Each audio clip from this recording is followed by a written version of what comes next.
ওম শান্তি। আজকে ২রা জানুয়ারি ২০২৪। আমরা শুনছি প্রাত সাকার বাংলা মুরলী। আজকের মহাবাক্য, এই মহাবাক্যে বাবা বলেছেন, মিষ্টি বাচ্চারা, দেহি অভিমানী হও, তবেই ব্যর্থ সংকল্প অর্থাৎ বিকল্প সমাপ্ত হয়ে যাবে। কোনো বিষয়ই ভয় লাগবে না। তোমরা চিন্তা থেকে মুক্ত অর্থাৎ তোমরা ফ্রি হয়ে যাবে। আজকের প্রশ্ন, নতুন বৃক্ষের বৃদ্ধি কিভাবে হয় এবং কেন?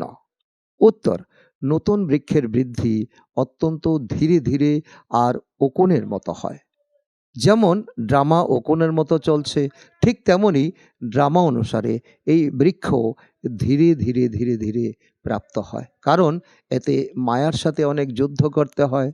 তাই বাচ্চাদের দেহি অভিমানী হওয়ার জন্য অনেক পরিশ্রম করতে হয়। দেহি অভিমানী হলে অত্যন্ত খুশি থাকে, সেবাও বৃদ্ধি প্রাপ্ত হয়। বাবা আর অবিনাশী উত্তরাধিকার স্মরণে থাকলেই তরি পার হয়ে যাবে। ওম শান্তি। অসীম জগতের পিতা বসে আত্মারূপী রুহানি বাচ্চাদেরকে বোঝান। অসীম জগতের বাবাও অকাল মূর্তি। অসীম জগতের বাবা বলা হয় পরমপিতা পরমাত্মাকে। বাচ্চারা, তোমরা হলে অকাল মূর্তি। তোমরা শিখ ধর্মাবলম্বীদেরকেও ভালোভাবে বোঝাতে পারো, যদিও যে কোনো ধর্মের মানুষকেই বোঝাতে পারো, কারণ এই জ্ঞান সকল আত্মার জন্য। এও বাবা বলেছেন যে এই সৃষ্টিরূপী বৃক্ষ ধীরে ধীরে বৃদ্ধি পায়। যেমন ড্রামা ওকনের মতো চলে, তেমনি বৃক্ষ অর্থাৎ ঝাড় ওকনের মতো বৃদ্ধি পায়। সম্পূর্ণ কল্পই লাগে বৃদ্ধি পেতে। এ হলো তোমাদের বৃক্ষ, কল্প বৃক্ষ। বাচ্চারা, তোমাদেরও আয়ু কল্প বৃক্ষের সমান হয়ে যায়। ৫,০০০ বর্ষ ধরে তোমরা পরিক্রমা করো। এই চক্র ওকনের মতো চলে। সর্বপ্রথমে তো আত্মাকে বুঝতে হবে। এটি ডিফিকাল্ট অর্থাৎ কঠিন বিষয়। বাবা জানেন যে ড্রামা অনুসারে বৃক্ষ ধীরে ধীরে বৃদ্ধি পায়, কারণ মায়ার সাথে মোকাবেলা বা যুদ্ধ করতে হয়। এই সময় তার মায়া রাবণের রাজত্ব, তারপরে তো আর রাবণ থাকবেই না। আধা আধা কল্প। বাচ্চারা প্রথমে দেহি অভিমানী হতে হবে।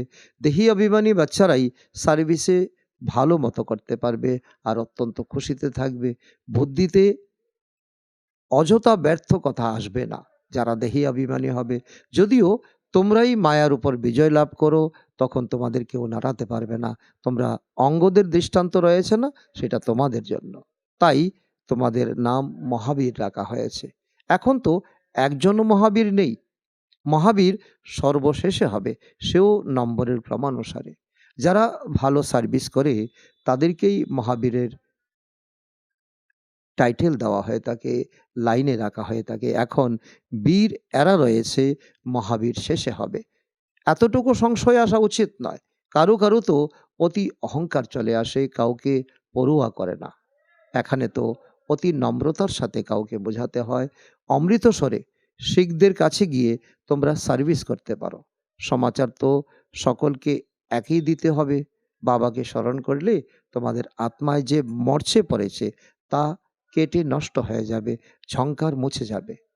ওরা তো বলে জপ সাহেবকে, সাহেবের মহিমাও তো রয়েছে না।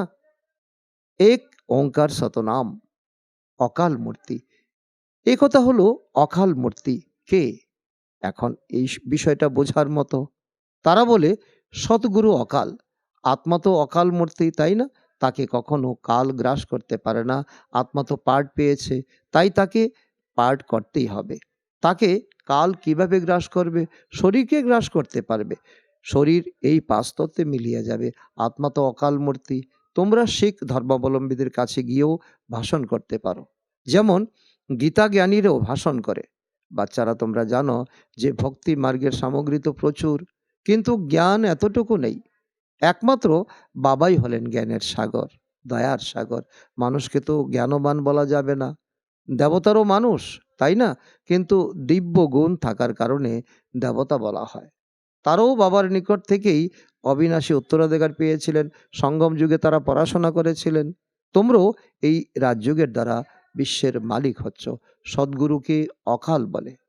একমাত্র বাবাই হলেন সত্যি, তিনিই পতিত পাবন। দুজন পিতার পরিচয় দিতে হবে। ভাষণ দেওয়ার জন্য তোমরা যদি ২ মিনিটও পাও, সেও অনেক।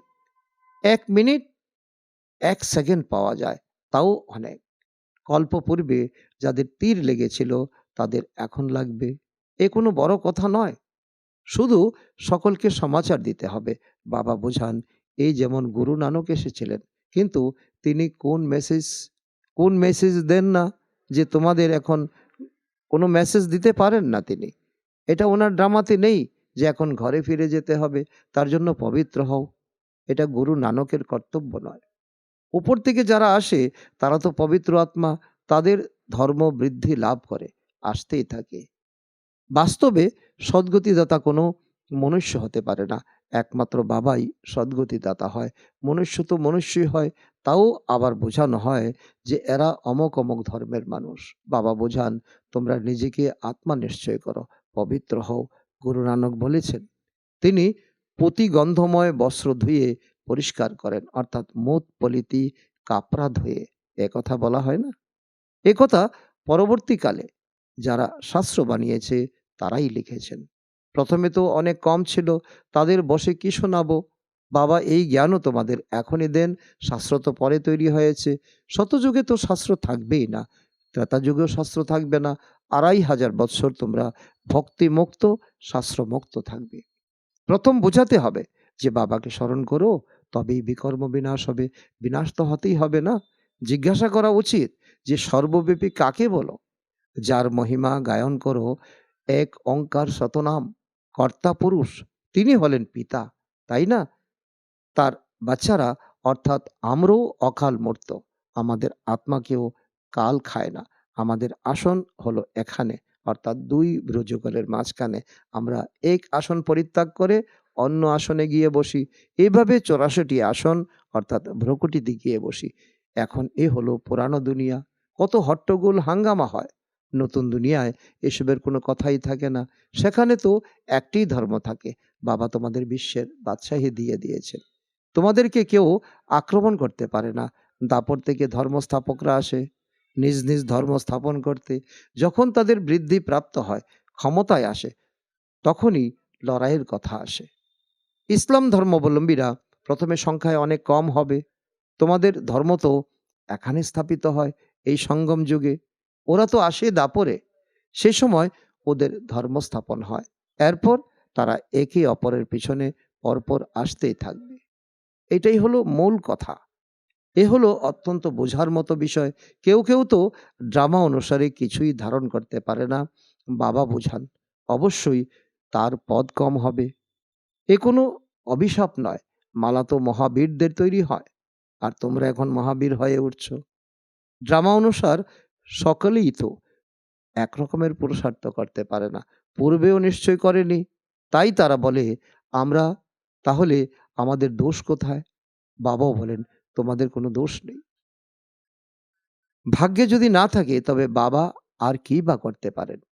তিনি বোঝেন যে কে কে কোন কোন পদের যোগ্য, আর কার কার ভাগ্য ত্বরান্বিত হতে পারে। কে উচ্চ পদ পেতে পারে, কে নিম্ন পদ পাবে। শিখদেরও বোঝাতে হবে, যদি সাহেবের জপ করো তবেই সুখ শান্তি পাবে। এই সাহেব কে? এই সাহেবই তো হলেন ভগবান, আমাদের পিতা, আমাদের শিক্ষক, আমাদের সদ্গুরু। তাই সুখ তখনই পায় যখন তাদের ধর্মের স্থাপনা হয়। এখন তো সকলেই নিচে নেমে এসেছে। তোমরা মানো যে সদ্গুরু অকাল, তাহলে গুরু আবার কাকে বলো? সদ্গতিদাতা গুরু তো একজনই। ভক্তি শেখানোর গুরু তো অনেক চাই, আর জ্ঞান শেখানোর জন্য একমাত্র বাবাই রয়েছেন। তাই মাতারা, তোমাদের শিখ ধর্মের লোকদের বোঝাও যে এই কঙ্গন, শিকলের যে বালা হাতে পরে, যা তোমরা পরে থাকো, হাতে পরে থাকো, সেটা হলো আসলে পবিত্রতার চিহ্ন। তোমাদের কথা তারা মান্য করবে, কারণ তোমাদের, অর্থাৎ মাতারাই স্বর্গের দ্বার খুলবে। তো মাতারা, তোমরা এখন জ্ঞান কলস পেয়েছ, যার দ্বারা সকলেরই সদ্গতি হয়ে যায়। বাচ্চারা, তোমাদের এখন নিজেদের মহাবীর বলো না? তোমরা বলতে পারো যে আমরা গৃহস্থ ব্যবহারে থেকেও স্বর্গের স্থাপনা করছি। রাত্র দিনের পার্থক্য।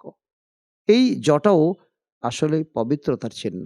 অকাল মূর্ত পতিত পাবন বাবার সম্পূর্ণ মহিমা করা উচিত। সাধু সন্ন্যাসীরা পরমাত্মায় নমঃ বলে, আবার সর্বব্যাপীও বলে। এটা ভুল। তোমরা তোমরা বাবাকে অত্যন্ত মহিমান্বিত করো। বাবার মহিমার দ্বারা তোমাদের তরি পার হয়ে যায়। যেমন কথিত আছে না, যে রাম রাম বললেই পার হয়ে যাবে।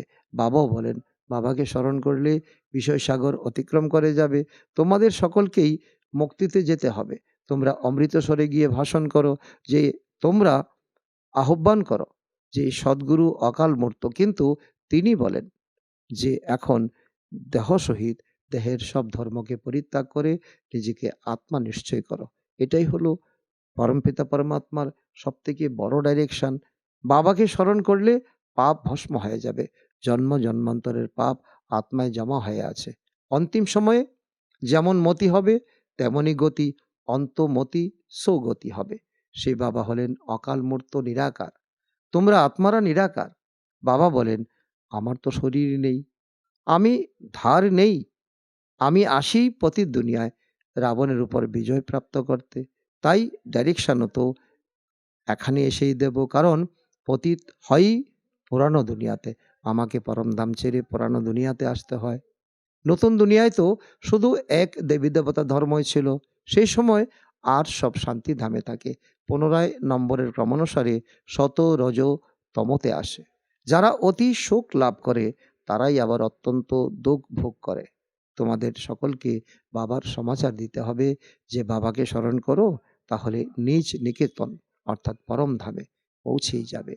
সকলের সদ্গতি তখনই হয় যখন কল্পবৃক্ষের বৃদ্ধি সম্পূর্ণ হয়, তখন সকলেই চলে আসে। এইভাবে তোমরাও কাউকে অত্যন্ত প্রেমের এবং ধৈর্যের সাথে বোঝাতে পারো। তোমাদের কোনো চিত্র দেখানোর প্রয়োজন নেই। বাস্তবে চিত্র হলো নতুনদের জন্য। তোমরা যে কোনো ধর্মাবলম্বীদের বোঝাতে পারো, কিন্তু বাচ্চাদের এত যোগ না থাকার কারণে তীর সঠিক লাগে না। তোমরা চেষ্টা করছো, কিন্তু বাচ্চা তৈরি হচ্ছে না। তারা বলে, বাবা আমরা পরাজিত হয়েছি। মায়া মুখ একদম কালো করে দেয়। তাই তারা জানতেও পারে না যে আমরাই দেবতা ছিলাম। এই সময় অসুর হয়ে গেছি। এখন বাবা বলেন, নিজেকে আত্মা নিশ্চয় করে বাবাকে স্মরণ করো। বাবার মেসেজ সকলকে দিতে থাকো। বায়োস্কোপের স্লাইডসের উপরেও লেখো যে ত্রিমূর্তি পরমপিতা পরমাত্মা শিব বলেন, আমাকে স্মরণ করো, তবেই তোমাদের বিকর্ম বিনাশ হবে। তোমরা মুক্তি, জীবন মুক্তি পেয়ে যাবে। সমাচার তো সকলকে দিতে হবে, তাই না? অনেক পরিশ্রম করতে হবে। স্লাইডসও তৈরি করা উচিত, পোস্টার তৈরি করা উচিত, জায়গায় জায়গায় তোমাদের পর্চা বিলি করা উচিত। তার মধ্যে মন মনাভব এই বশীকরণ মন্ত্র লিখে সকলকে বাটো, সকলকে প্রচার করো। এই পড়ায় দীর্ঘ সময় লাগে না। ভবিষ্যতে সব বুঝতে পারবে। চিন্তার কোনো কারণ নেই। চিন্তা মুক্ত তো হতেই হবে। দেখো, মানুষ মৃত্যুকে কত ভয় পায়। এখানে ভয়ের তো কোনো ব্যাপারই নেই। তোমরা তো বলো যে এখন যেন মৃত্যু না আসে। এখনো আমরা পরীক্ষা কোথায় সম্পূর্ণ করতে পেরেছি? এখনো তো আমরা যাত্রা সম্পূর্ণ করিনি। এখনো আমরা পবিত্র হতে পারিনি। তাই আমাদের কি শরীর ত্যাগ করা উচিত? এই ধরনের মিষ্টি মিষ্টি বার্তালাপ বাবার সঙ্গে করা উচিত। এতে অভ্যাস অত্যন্ত ভালো হয়ে যাবে। এখানে চিত্রের সম্মুখে এসে বসো। তোমরা জানো যে আমরা বাবার কাছে বিশ্বের রাজত্ব পাই। তাই এমন পিতাকে নিরন্তর স্মরণ করা উচিত, তাই না? স্মরণ না করলে শাস্তি ভোগ করতে হবে। ব্রহ্মা বাবার তো স্মরণে এসে গেছে যে আমি এই নারায়ণ হতে চলেছি। তাই অত্যন্ত খুশিতে থাকেন যে আমি এই নারায়ণ হব। দেখলেই নেশায় বিভোর হয়ে যায়। তোমাদেরও তেমনই হতে হবে। ব্রহ্মা যদি হন তো তোমরা ব্রহ্মা বৎস, তোমরাও হবে। বাবা, আমরা তোমাকে স্মরণ করে অবশ্যই তোমার মতোই হব। আর কোনো কাজ না থাকলে এখানে এসে চিত্রের সম্মুখে বসে পড়ো। বাবার থেকে আমরা এই অবিনাশী উত্তরাধিকার প্রাপ্ত করি, এ অত্যন্ত খুশির বিষয়। এটাই একদম পাকা করে নাও। এই যুক্তিও কিন্তু কম নয়। কিন্তু ভাগ্যে নেই, তাই স্মরণও করে না। বাবা বলেন, এখানে যখন আসো তখন এটি অভ্যাস করো। তাহলে যদি কিছু গ্রহের দশা থাকেও তা কেটে যাবে। সিঁড়ির চিত্রের দ্বারা এই সব কিছুর বিচার করো, কিন্তু ভাগ্যে যদি না থাকে তবে শ্রীমত অনুসারে কখনো চলতেই পারবে না। অর্ধেক রাস্তা থেকে তোমরা ফিরে আসবে। বাবা পথ দেখান আর মায়া সেই পথ কেটে দেয়। বাবা অনেক যুক্তি বলেন। বাবা আর অবিনাশী উত্তরাধিকারকে স্মরণ করতে থাকো। বলা হয় না যে অতীন্দ্রিয় সুখ কি, তা গোপীদের জিজ্ঞাসা করো। যাদের নিশ্চয় রয়েছে আমরা বাবার থেকে অবিনাশী উত্তরাধিকার নেবই নেব, অবশ্যই নেব। বাবা স্বর্গের স্থাপনা করে, আমাদেরকে ওখানকার মালিক করে দেন। চিত্র এমনই বানানো রয়েছে, তোমরা যুক্তি দিয়ে প্রতিপন্ন করে তাদের বুঝিয়ে দাও যে ব্রহ্মা বিষ্ণুর মধ্যে সম্পর্ক কি। আর কেউই এসব জানে না। ব্রহ্মার চিত্র দেখে মুষড়ে পড়ে। স্থাপনা করতে তো অবশ্যই সময় লাগে, তাই না? কখন থেকে শুরু হয়েছে যজ্ঞ, এখন পর্যন্ত চলছে। কর্মাতীত অবস্থা হতেও সময় লাগে, প্রতি মুহূর্তে ভুল হয়ে যায়। এই অভ্যাস তোমাদের করতে হবে। প্রগাঢ় ভক্তি যারা করে তারাও চিত্রের সামনে বসে তারাও সাক্ষাৎকারের আশা রাখে। তোমরাও তো এইরকম দেবী দেবতা, দেবী দেবতা হও, তাই তোমাদের স্মরণ করা উচিত। একমাত্র বাবাকে স্মরণ করো। বেজেও তোমরা যে বেজ ধারণ করো, বেজেও তোমাদের বেজেও তোমাদের এই চিত্র আছে। বাবা নিজের ভক্তি মার্গের উদাহরণ দেন যে নারায়ণের মূর্তির প্রতি আমার অত্যন্ত প্রেম ছিল, সেসব হলো ভক্তি মার্গ। এখন বাবা বলেন একমাত্র আমাকে, অর্থাৎ পিতা পরমাত্মাকে স্মরণ করো, আর কিছুই করতে হবে না। বাবা বলেন আমি তো অবিডিয়েন্ট সার্ভেন্ট, আজ্ঞাকারী সেবক হয়ে এসেছি, তোমরা আমার কাছে কেন মাথা নত করো? আচ্ছা, মিষ্টি মিষ্টি হারানিধি বাচ্চাদের প্রতি মাতা পিতা বাপদাদার স্মরণের স্নেহ সমন আর সুপ্রভাত। আত্মাদের পিতা তার আত্মারূপী বাচ্চাদের জানাচ্ছেন নমস্কার। আমরা আত্মারূপী সন্তানরা আমাদের মাতা পিতা বাপদাদাকে জানাই স্মরণের স্নেহ সমন এবং সুপ্রভাত। ধারণার জন্য মুখ্য সার: 1 নম্বর, নির্মাণতার গুণ ধারণ করতে হবে। এতটুকু যেন অহংকার না থাকে, এমন মহাবীর হতে হবে যেন মায়া কখনো তোমাদেরকে নাড়াতে না পারে। নাম্বার 2, সকলকে মন মনাভবর বশীকরণ মন্ত্র শোনাতে হবে। অত্যন্ত প্রেম এবং ধৈর্য সহকারে সকলকে জ্ঞানের কথা শোনাতে হবে। বাবার বার্তাও সকল ধর্মাবলম্বীদের দিতে হবে। আজকের বরদান: কর্ম আর সম্বন্ধ দুইয়েতেই স্বার্থভাব মুক্ত থাকার বাবার সমান কর্মাতীত ভব।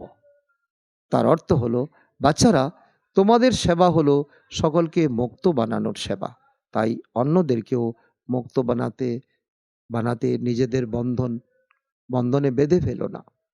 যখন সীমিত আমার থেকে মুক্ত হয়ে যাবে তখন অব্যক্ত স্থিতির অনুভব করতে পারবে।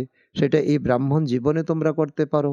যে বাচ্চারা লৌকিক আর অলৌকিক কর্ম আর সম্বন্ধ দুটোতেই স্বার্থভাবের থেকে মুক্ত, তারাই বাবার সমান কর্মাতীত স্থিতির অনুভব করতে পারে। অতএব চেক করো কর্মের বন্ধন থেকে আমি কতটা মুক্ত হতে পেরেছি। ব্যর্থ স্বভাব সংস্কারের বশ হওয়া থেকে মুক্ত হয়েছি। কখনো কোনো পূর্ব সংস্কারের স্বভাব বশীভূত বানিয়ে ফেলে না তো। আজকের স্লোগান: সমান আর সম্পূর্ণ হতে হলে স্নেহের সাগরে সমাহিত হয়ে যাও। অব্যক্ত সাইলেন্সের দ্বারা ডবল লাইট ফরিস্তা স্থিতির অনুভব করো। এখন তীব্র পুরুষার্থের এই লক্ষ্য রাখো যে আমি হলাম ডবল লাইট ফরিস্তা। চলতে ফিরতে ফরিস্তা স্বরূপের অনুভূতিকে বাড়াও। ডিপ সাইলেন্সের দ্বারা অশরীরী ভাবের অভ্যাস করো। সেকেন্ডে যে কোনো সংকল্পকে সমাপ্ত করতে সংস্কার স্বভাবে ডবল লাইট থাকো। আচ্ছা, ওম শান্তি।